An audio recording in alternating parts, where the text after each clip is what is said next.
하나님 여호와께서 내 조상 아브라함과 이삭과 야곱을 향하여 내게 주리라 맹세하신 땅으로 너를 들어가게 하시고 내가 건축하지 아니한 크고 아름다운 성읍을 얻게 하시며 내가 채우지 아니한 아름다운 물건이 가득한 집을 얻게 하시며 내가 파지 아니한 우물을 차지하게 하시며 내가 심지 아니한 포도원과 감람나무를 차지하게 하사 내게 배불리 먹게 하실 때 너는 조심하여 너를 애굽 땅 종되었던 집에서 인도하여 내신 여호와를 잊지 말고 내 하나님 여호와를 경외하며 그를 섬기며 그의 이름으로 맹세할 것이니라. 너희는 다른 신들 곧 내 사면에 있는 백성의 신들을 따르지 말라. 너희 중에 계신 너희의 하나님 여호와는 질투하시는 하나님이신즉 너희의 하나님 여호와께서 내게 진노하사 너를 지면에서 멸절시키실까 두려워하노라. 아멘. 오늘은 이 신명기 6장 말씀을 가지고 기억하며 살아라 라고 하는 말씀의 제목으로 은혜를 함께 나누길 원합니다. 우리가 뭔가 새로운 것을 우리가 하게 되어질 때 우리가 어떤 마음을 딱 먹습니다. 즉 결단이라는 거 하죠.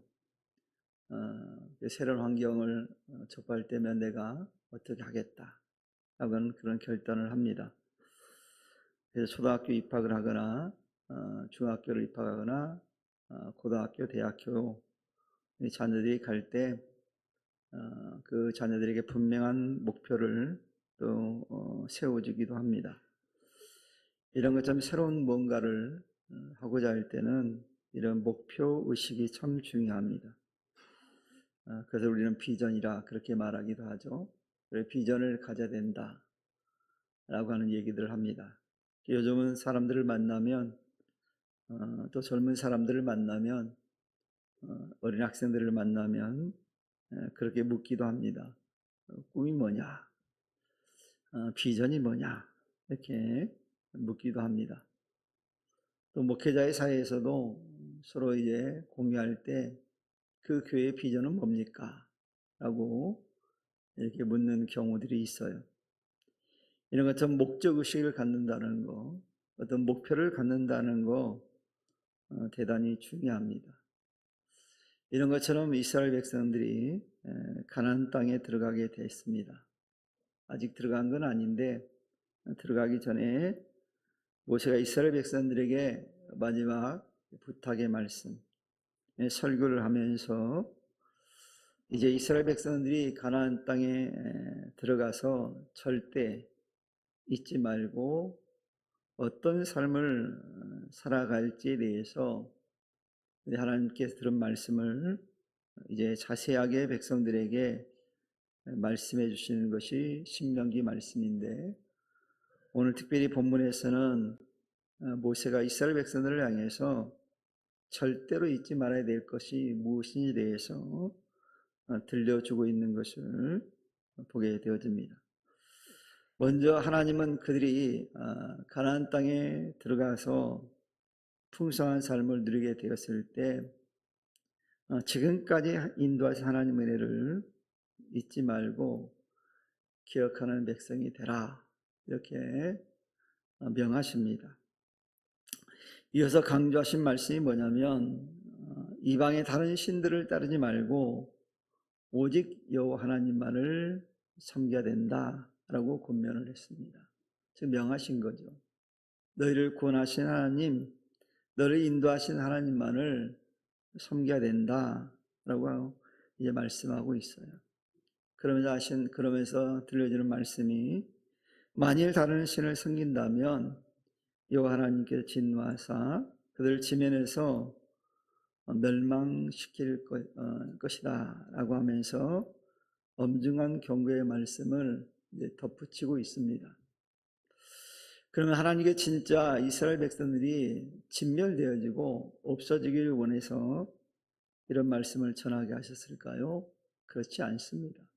우리 예를 들어 자녀들에게 뭔가를 중요한 얘기를 할 때 또 강조할 때 아주 무서운 그런 경고의 메시지를 자녀들에게 전달합니다. 그런 부모가 그렇게 합니까? 그렇게 하는 부모는 거의 제가 보지를 못했어요. 다만 뭐예요? 각인시키는 거예요. 그만큼 중요하다는 거죠.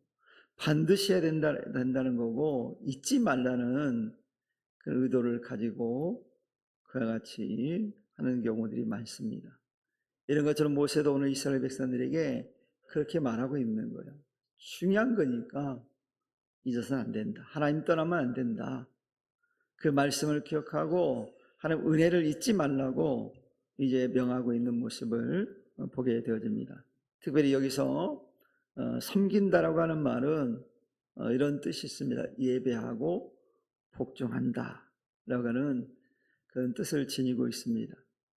특별히 고대 근동에서는 어떤 신이라든가 왕에게 완전한 순종과 경배를 드릴 때 주로 이 단어를 사용했어요.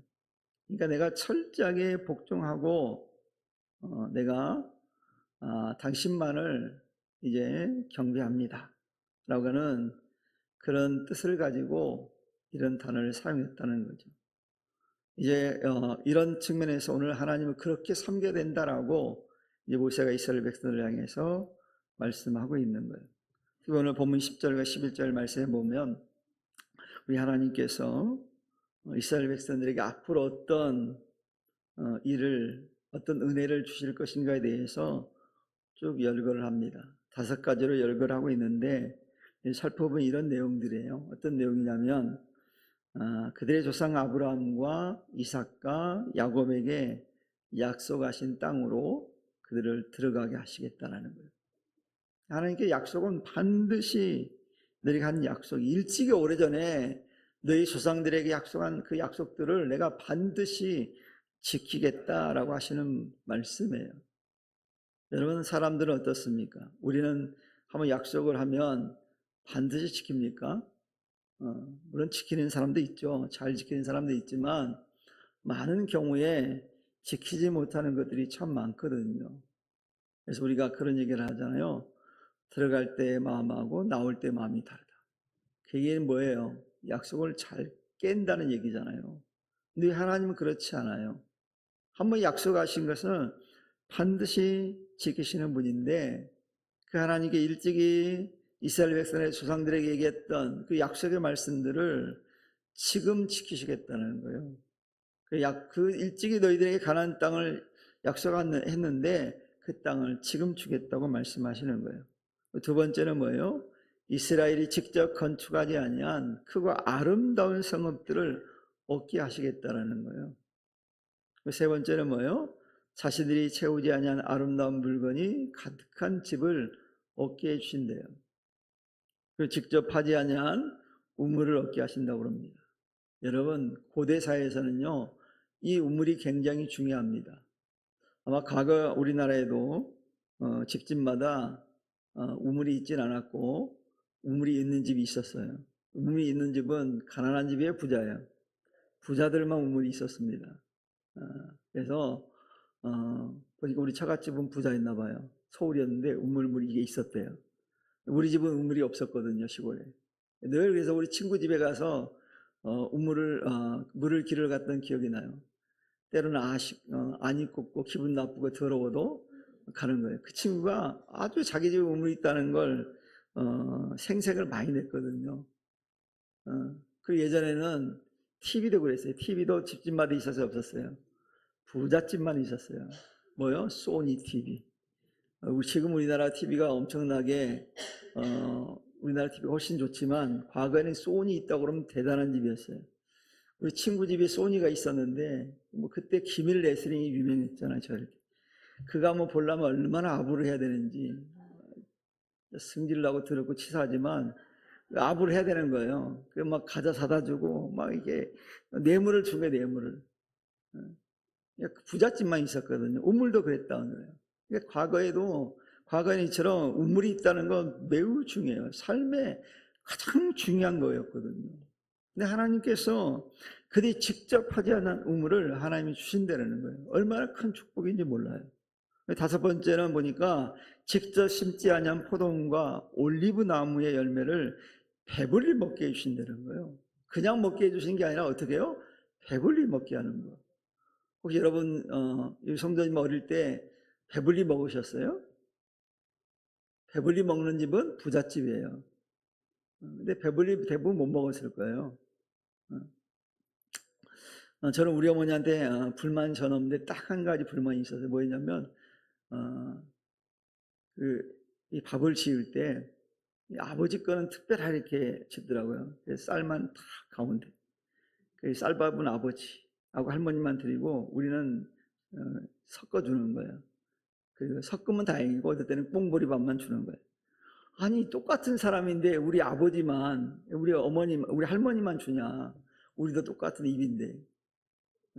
그렇게 마음먹었던 적이 있어요. 나중에는 깨달았지만.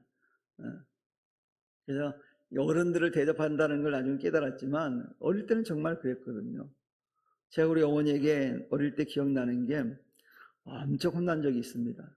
뭐냐면 저랑 우리 누님하고 나이 차이가 많잖아요. 6남매인데 큰 누님 나이 차이 많거든요. 거의 지금 뭐 이제 80이 가까우니까. 그러니까 제가 초등학교 때 우리 누님이 시집을 갔어요. 제가 초등학교 3학년 때 첫 조카를 본 사람이거든요. 6시 5분에 큰 조카를 낳았어요. 집에 낳기 때문에 제가 시간도 알아요. 그런데 우리 매형이 왔는데 우리 어머니가 이게 계란 후라이를 딱 주는 거예요. 근데 제가 먹었을까요? 안 먹었을까요? 낼름 먹었어요. 얼마나 찬습니까? 그랬다가 밥 먹고 난 다음에 엄청 혼났어요. 왜 혼났어요? 사이를 위해서 특별히 준비한 건데 이 막내 아들이 그걸 먹었으니 얼마 혼날 일입니까? 그래서 배불리 먹은 적이 없어요. 먹고 싶은 거 잘 안 줘요. 그러니까 배불리 먹는다는 건 큰 축복이잖아요. 근데 하나님이 이스라엘 백성들을 그렇게 해준다는 거예요. 자, 이 말씀들을 종합해 보면 무슨 얘기입니까? 우리 하나님께서 이스라엘 백성의 모든 삶의 영역을 어떻게 한다는 거예요? 친히 책임져 주시겠다는 약속이에요. 먹는 거, 입는 거, 잠자는 거, 심지어는 많은 사람들의 공격들로부터 하나님이 다 지켜주시겠다고 하신 거예요. 그 얼마나 큰 축복입니까?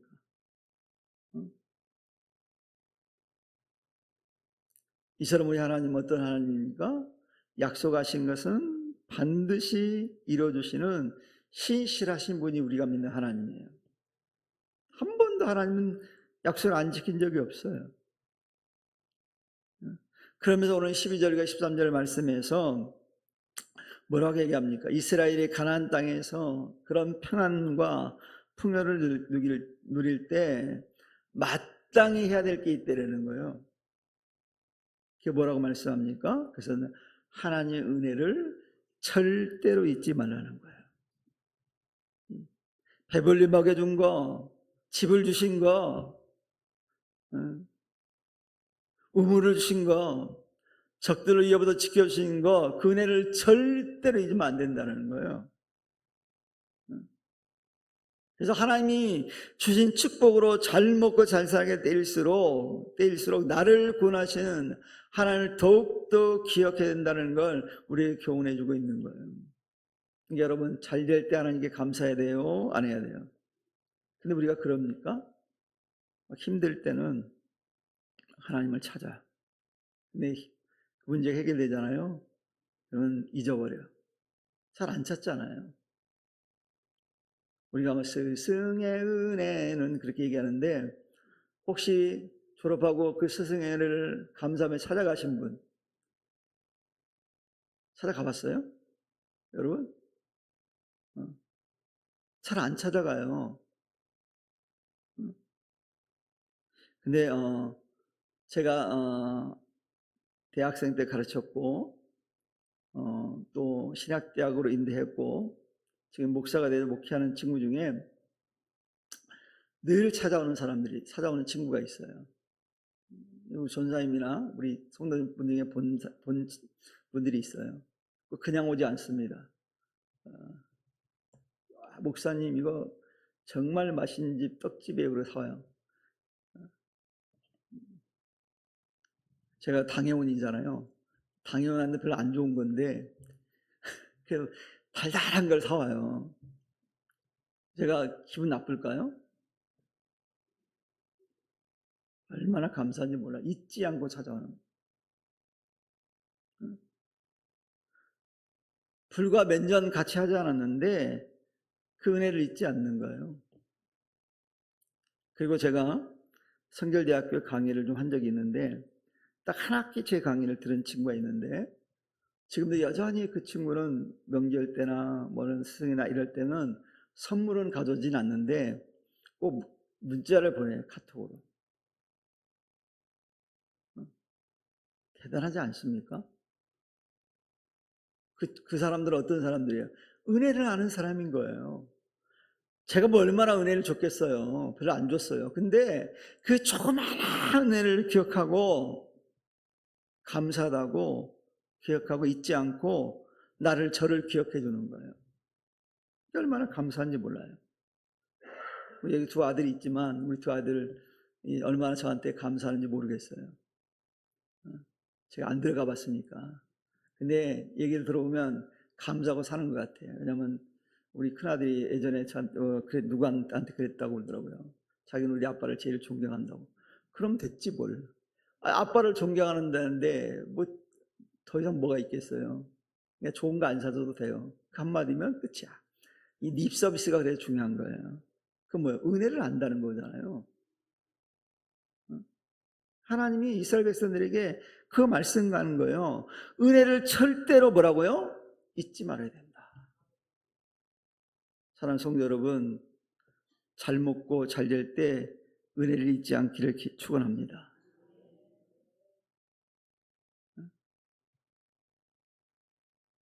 여러분, 사실 이스라엘 백성들은 정말 혹독한 종살이의 삶을 살았잖아요. 어디에서? 애굽에서. 근데 하나님께서 그들을 건져내서 자유와 구원을 베풀어 주셨잖아요. 이런 것처럼 오늘 우리들 어땠어요? 우리 죄와 사망 가운데 있는 우리들을 하나님의 은혜로 우리를 구원해 줬잖아요. 그 은혜만 생각하면 뭐가 더 필요하겠어요? 그러면 충분하지 않습니까? 여러분 안 그래요? 좀 더 뭐가 더 필요해요? 저는 나를 구원하시는 하나님 은혜면 충분하다고 생각해요. 내가 구원받았으면 충분하잖아요. 좀 덜 먹으면 어떻습니까? 요즘은 많이 먹어서 문제래요. 좀 덜 먹어야지 건강에 좋은데 너무 많이 먹어서 사람이 문제라는 거예요. 좀 덜 좋은 거 입으면 어떻습니까? 구원받았는데.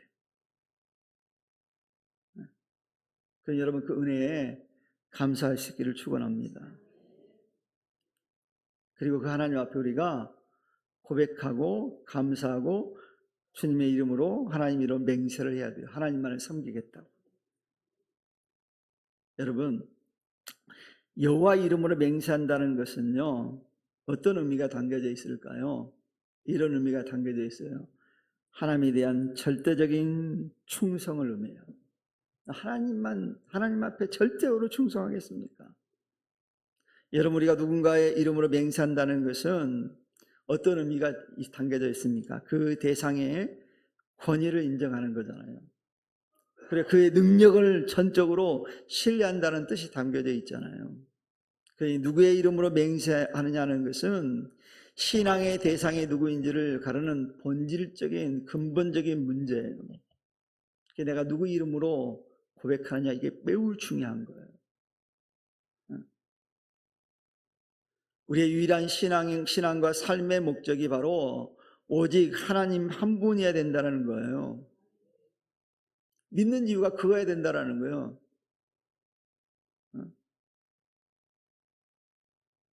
오늘날에는 종교다운지 그래가지고 심지어는 어떤 목회자들은 종교 통합도 얘기하는데 이 말이 안 되는 얘기잖아요. 종교 통합이 어떻게 돼요? 성경적으로 볼 때 종교 통합은 아니잖아요. 이 땅에 오직 우리를 구원할 수 있는, 우리 죄를 용서할 수 있는 분은 하나님밖에 계시지 않아요. 오직 예수님만이 우리 죄를 지고 십자가에 지신 분이잖아요. 그러니 우리의 유일한 신앙과 삶의 목적이 오직 하나님뿐이어야 된다는 거예요. 영국의 한 성직자가 교인들에게 이런 질문을 던진 적이 있어요. 어떤 질문을 던지냐, 이런 질문을 던져. 여러분, 인생에다 가장 위험한 순간이 언제인지 아십니까? 라고 물었어요. 여러분, 인생에서 가장 위험한 순간이 언제일까요?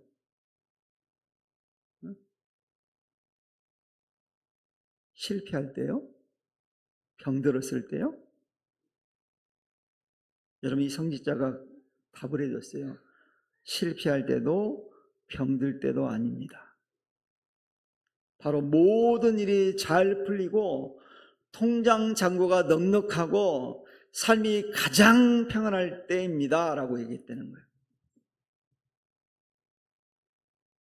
아닌 것 같아요? 맞아요. 성경에도요, 뭐라고 돼 있습니까? 선질로 생각하거든 넘어질까 조심하라. 여러분, 제가 가장 잘 나갈 때가 가장 위험한 순간인지 알아야 되는 거예요. 혹시 축구선수 가운데 이동국이라고 하는, 지금 은퇴했지만 선수 알아요? 이동국이라는 선수가요, 항상 월드컵 때 못 나갔어요. 왠지 아세요?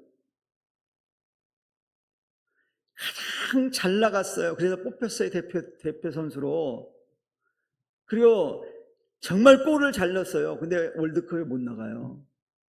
왜 못 나갔는지 아세요? 방심하다가 부상 입어가지고. 가장 잘 될 때가 가장 위험한 순간이에요. 더 쉬운 예를 들어줄까요? 운전도 여러분, 내가 가장 자신감 있을 때 사고 나요, 안 나요? 사고 나잖아요.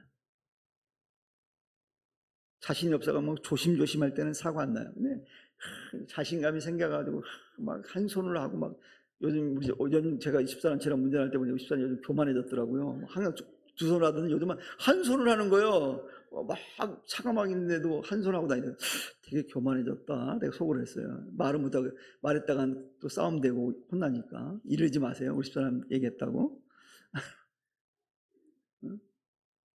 그때가 가장 위험할 때예요. 근데 우리는 그걸 모르는 경우가 많거든요. 그래서 우리 인생에서 가장 위험한 순간은 일이 잘 풀리고 통장에 잔고가 넉넉하고 삶이 가장 평안할 때예요. 여러분, 이스라엘 백성들도요, 애굽에서 요셉을 아는 왕들이 통치할 때 정말 평안하게 살았습니다. 이런 사실을요, 출애굽하고 난 다음에 이스라엘 백성들이 어려움이 찾아왔을 때 다시 애굽으로 돌아가자고 한 세력들을 통해서 이들의 애굽 생활이 어땠는지를 잘 말해줘요. 근데 여러분, 요셉이라는 사람을 알지 못하는 왕이 통치하면서 어떤 일이 벌어집니까? 이스라엘 민족의 고난이 시작됐어요. 여러분, 고난이 오히려 이스라엘 백성들에게는 유익이 됐어요. 어떻게 됐어요? 고난이 찾아오니까요, 그들이 누굴 찾아요? 하나님을 찾기 시작하는 거예요. 하나님, 우리 여기서 나가고 싶어요. 하나님 약속하지 않았습니까? 400년 동안 찾지도 않던 사람들이 이제 드디어 하나님을 찾기 시작하는 거예요. 왜요? 고난이 오니까. 하나님 만나기 시작하는 거예요. 그래서 결국 어떻게 됐어요? 하나님은 은혜로 그들이 출애굽합니다. 멋지게 성공해요. 자유의 몸이 됩니다. 그러면 감사하고 은혜에 감격해야 되잖아요. 좀 지나서 어떻게 돼요? 그들 앞에 또 장벽이 딱 있는 거예요. 그러니까요, 그들이 어떤 태도를 보입니까? 자신들을 종살이로부터 구원해 주신 하나님을 새까맣게 잊어버려요. 그러면서 애굽을 그리워해요. 왜 그리워합니까? 별거 아니에요. 애굽을 그리워하는 이유가 그거예요. 애굽에 있을 때는 기름진 고기를 먹었다는 거예요. 배불리 먹었다는 거예요.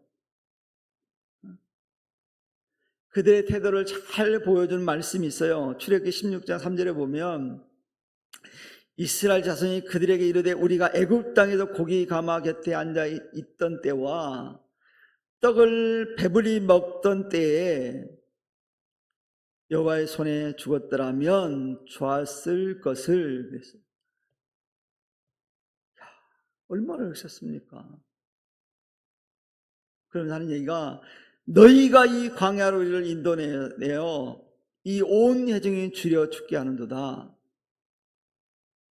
차라리 배불러 먹고 살 때 죽이지 왜 이 광야까지 데리고 와서 우리를 굶어 죽게 만드느냐라고 원망하는 거예요.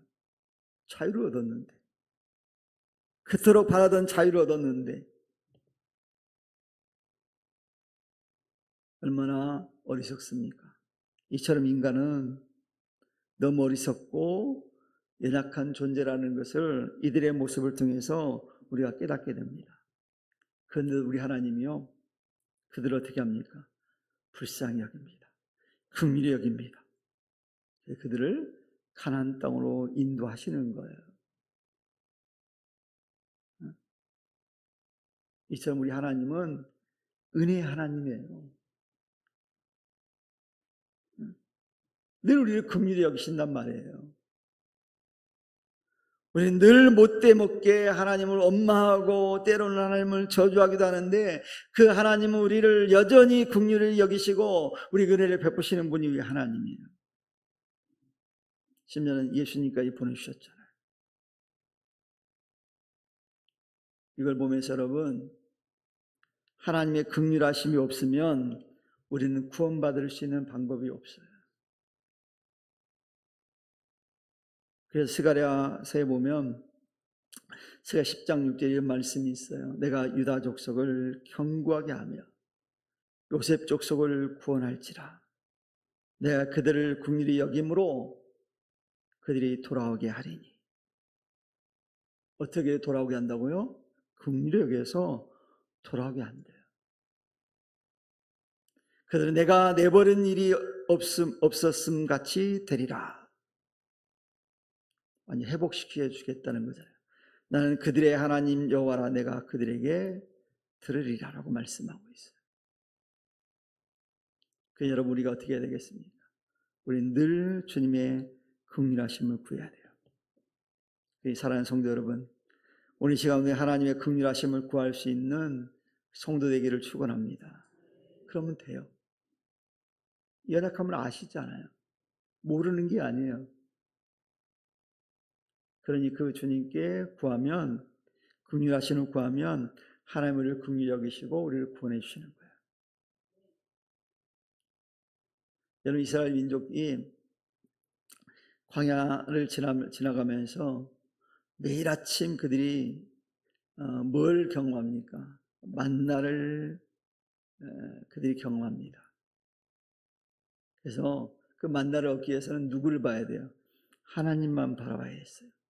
매일같이 그들 하나님만 보고 사는 거예요. 위를 보며 사는 거예요. 하나님 보고 사는 거예요. 왜? 그래야 먹을 수 있으니까. 그랬던 그들이 가나안에 들어가고 난 다음에 풍족했을 때, 하나님 약속대로 풍족했을 때 그들에게 찾아온 가장 큰 위기가 있었어요. 이게 뭐죠? 영적 건망증이 생긴 거예요. 편안해지니까, 배부르니까 자기도 모르게 하나님의 은혜를 잊어버린 거예요. 마치 그런 모든 잘됨이 자기의 힘과 노력으로 된 것처럼 착각함으로 인해서 하나님 은혜를 잊어버리기 시작합니다. 이처럼 하나님 은혜를 잊어버리는 순간 뭐가 사라질까요? 감사가 사라집니다. 그리고 교만해집니다. 그리고 감사가 사라진 그 자리에 뭐가 싹 들까요? 우상 숭배가 그 자리를 채우는 거예요. 분명히 하나님 말씀했잖아요. 다른 신을 섬기지 말라고. 근데 풍요로워지니까 다른 걸 보는 거예요.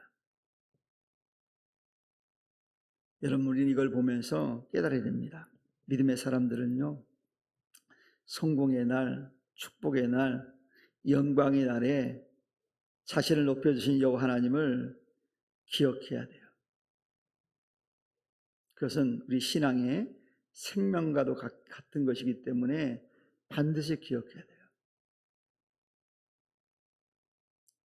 그래서 축복된 날에 하나님을 망각하는 것은 하나님을 향한 영적 배반이거든요. 그래서 저는 가끔 연예인들이 공개 방송에서 상 받으면서 하나님께 감사하고 고백하는 거 참 멋지다고 생각해요. 어떤 사람들은 그걸 막 욕하는 사람들이 있더라고요. 욕하는 우리가 잘못인 거예요. 자기는 그게 못하니까 욕하는 거예요. 아니, 그가 자기 믿는 하나님을 고백한다는데 얼마나 감사하면 그 공개적인 장소에서 방송에까지 그 얘기를 하겠습니까? 안 하는 사람이 이상한 거지, 신앙적으로. 정말 예수님이 그 마음이 있다면 그 당연한 거 아니겠어요? 그러니 성도들은 우리는 어떤 상황에 있든지 간에 무조건 하나님께 영광을 돌리는 신실한 믿음의 사람이 돼야 돼요. 이것이 진정으로 하나님의 은혜를 저버리지 않는 바른 신앙인의 모습이잖아요. 그래서 사도 바울이 뭐라고 그럽니까? 그런즉 너희는 너희가 먹든지 마시든지 무엇을 하든지 다 하나님의 영광을 위해서 하라. 여기서 여러분, 먹는 거, 마시는 거 인간의 어때요? 가장 기본적인 거잖아요. 기본적인 것도 하나님 영광을 하라는 거예요. 그러니까 뭘 다 마셔도 괜찮아. 근데 그 하나님 영광을 위해서 마세요. 다른 주님을 마실 때도 하나님 영광을 위해서 마시면 괜찮아. 자신 있게. 그렇잖아요. 하나님 영광을 위해서 해야죠. 먹든지 마시든지 무엇을 하든지 하나님 영광을 하려잖아요.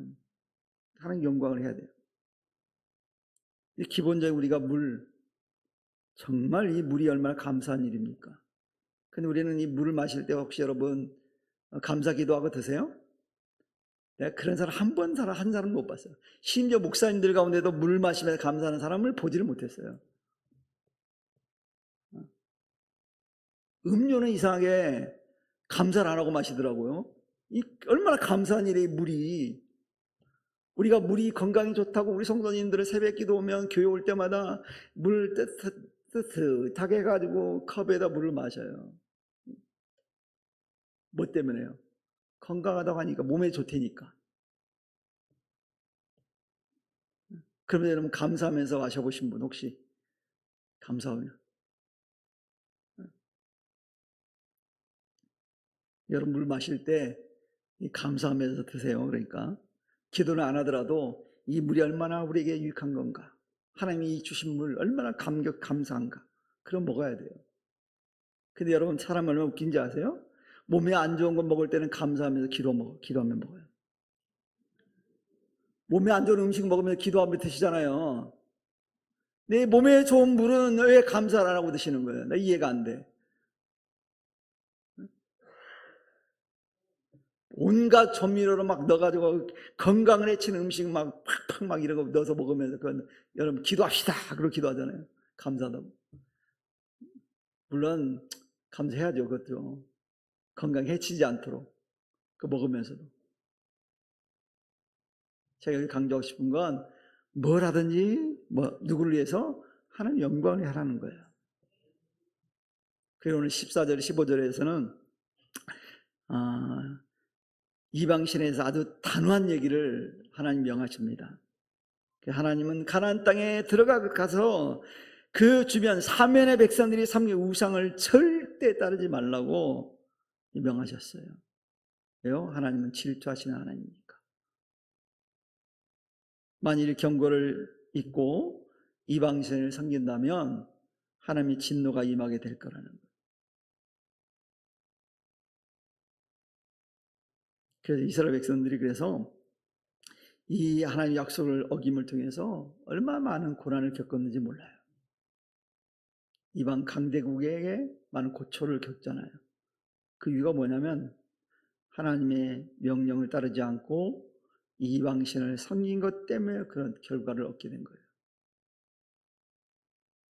여러분, 여기 등장하는 질투라는 단어는요, 히브리어 카나라고 하는 단어인데 이 말의 뜻이요, 열정적이다, 질투하다라는 뜻을 지니고 있어요. 이 단어는 언제 쓰였냐면 거룩한 사랑과 미움, 진노를 표현할 때 쓰였어요. 특히 구약 선지서에 보면 하나님이 이스라엘 백성들의 관계를 부부관계로 비유할 때 이 단어를 주로 사용했어요. 이게 무슨 얘기냐면 아내가 남편과의 거룩한 정조를 버리고 다른 남자와 부정한 관계를 맺었을 때 이 남편이 느끼는 거룩한 분노와 상처를 표현할 때 이 단어를 사용했다라는 거예요. 배신감 때문에. 얼마나 상처가 심했겠어요. 얼마나 아팠겠습니까? 그래서 여러분, 이 세상에 가장 가슴 아픈 게 뭐냐면 배신과 배반이거든요. 그게 큰 상처거든요. 저는 그렇게 생각해요. 여러분 어떤지 모르겠지만. 그러니 하나님의 다른 것을 사랑하고 예배하는 행위는요, 영적 간음이고 하나님의 열정적이고 독점적인 우리를 향한 사랑을 배신하는 행위예요. 하나님 우리만 보고 계시거든요. 우리만을 사랑하는데 자꾸 우리는 다른 걸 사랑하려고 하니까 하나님은 얼마나 마음 아프겠어요. 그걸 표현한 거예요. 질투하시는 하나님이라고. 우리 인간의 언어로 표현할 수 있는 최고의 표현을 하신 거예요. 하나님 우리밖에 안 쳐다봐요. 하나님은. 그래서 자꾸 우리는 다른 데를 보는 거예요. 시선이. 사람 부평 성산교회 성도 여러분, 하나님 오늘 말씀을 통해서 우리가 누리는 모든 삶의 풍요와 행복이 오직 하나님 은혜로 왔음을 다시 상기시켜 주시기 위해서 이 말씀하신 거예요. 그러니 내가 잘 될수록 내 삶이 풍성해질수록 어떻게 해야 될까요? 더욱더 하나님 앞에 엎드려서 하나님의 은혜를 기억해야만 합니다. 이런 성도 되기를 축원합니다. 사람은 힘들고 어려울 때는 간절히 하나님의 은혜를 구하지만 막상 평안함과 응답을 받고 나면 은혜를 만극하곤 하거든요. 우리 성도님들은 요즘 다 평안한 것 같아요. 제가 어떻게 하냐면 간단해요. 방법이. 새벽기도를 안 나오거든. 근데 이분들이 새벽기도 안 나오던 분들이 갑자기 새벽기도 나와. 그러면 제가 딱 보고 그러냐, 가정에 뭔 문제가 있구나. 자녀에 그러니까 점을 안 쳐도 알아요. 그건 보면 얼마나 힘들면 나오겠어요. 제가 이게 나쁘다는 얘기가 아니에요. 믿으니까 그 정도 하는 거지. 안 믿은 사람은 아예 하나님도 안 쳤잖아요. 다행이야.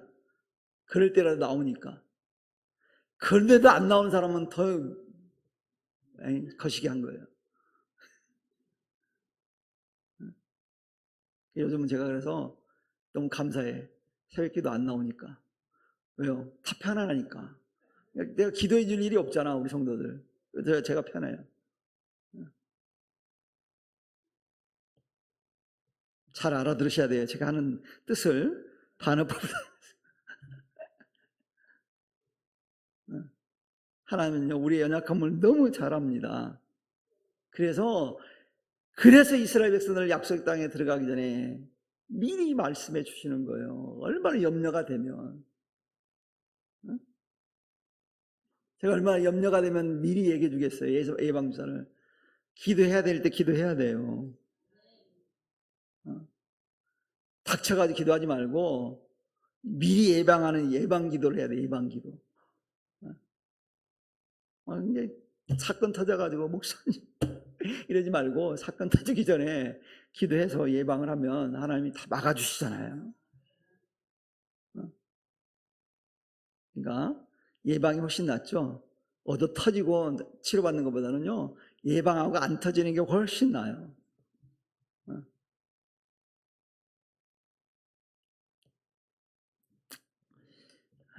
옛날 우리 막내 누님이 유일하게 우리 집에서 우리 아버지가 6남매를 때려본 적이 없는 분인데 유일하게 우리 아버지한테 맞은 사람이 우리 막내 누나거든요.